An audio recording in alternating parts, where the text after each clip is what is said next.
those if anything kind of moves in transit. Try to prevent the wall panels from kind of getting dinged up a little bit. So I've already got all my templates made for all the window cutouts, both on the sides and all three of the doors.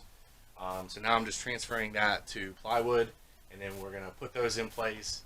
Once we get that all done, then we're going to start building the shelves for all the supplies, materials, and everything that I haul on a daily basis.